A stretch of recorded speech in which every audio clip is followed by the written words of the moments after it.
Hello everyone, কেমন আছো সবাই? আমি অনিন্দিতা। আজ একটা রেসিপি তোমাদের সাথে শেয়ার করছি। যারা পনির খেতে পছন্দ করো তারা এই শীতের দিনে একদিন রাতের ডিনারে বানিয়ে দেখবে, ভীষণ টেস্টি লাগবে খেতে আর ভীষণ ঝটপট হয়ে যায় রেসিপিটা। তো সবার প্রথমে আমি এখানে ছোট সাইজের দুটো টমেটো কেটে নিয়েছি, কিছুটা পরিমাণে আদা আর কিছুটা রসুন নিয়েছি, আর 8 থেকে 10টা মতো কাজু বাদাম নিয়েছি। তোমরা পনিরের পরিমাণ অনুযায়ী এইগুলোর পরিমাণ নিয়ে নেবে। তারপর এগুলোকে 5 মিনিটের জন্য একটু জলে সেদ্ধ করে নেব, আর সেই সময়টায় আমি আজকের পনিরটা কেটে নিচ্ছি। মিডিয়াম সাইজের যেমন পনিরের টুকরো আমরা পছন্দ করব সেভাবে টুকরো করে পনিরগুলোকে কেটে নেব।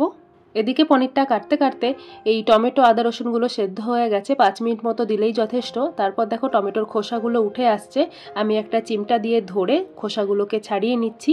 খোসাগুলো ফেলে পেস্ট করলে বেশ ভালো একদম মিহি পেস্টটা হয়। এবারে একটু ঠান্ডা করে আমি একটা স্মুথ পেস্ট বানিয়ে নেব। এই মশলাটাই কিন্তু এই রান্নাটার মেন উপকরণ।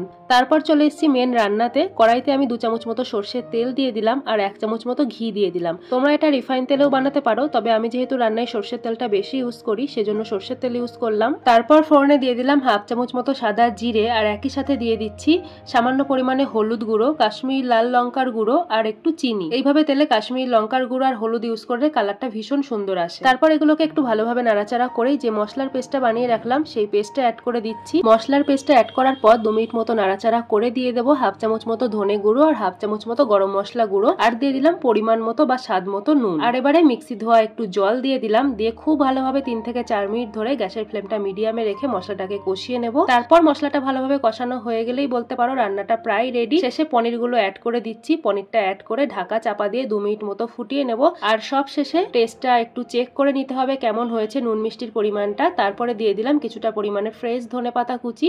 এবারে একটু নাড়াচাড়া করলেই একদম রেডি হয়ে যাবে। তোমরা যে কোনো দিন ঝটপট এই শীতের দিনে একদম অল্প সময়ে ডিনারে বানিয়ে নিতে পারো। রুটি হোক বা লুচি পরোটা সবকিছুর সাথেই খেতে দারুণ লাগে। তাহলে আজকের মতো এইটুকু। ভিডিওটা যদি ভালো লেগে থাকে অবশ্যই একটা লাইক কমেন্ট করো আর চ্যানেলটা সাবস্ক্রাইব করে নিও। দেখা হচ্ছে পরের দিন নতুন কোনো ভিডিওর সাথে। টাটা। সবাই ভালো থেকো, সুস্থ থেকো আর আমার ভিডিওর সাথে থেকো।